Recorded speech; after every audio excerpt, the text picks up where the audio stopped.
السلام علیکم ورحمۃ اللہ وبرکاتہ۔ بسم اللہ الرحمن الرحیم۔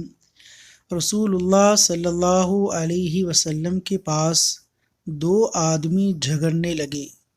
سخت طیش میں ایک دوسرے کو گالیاں بک رہا تھا اور غصے سے اس کا چہرہ سرخ ہو گیا تھا۔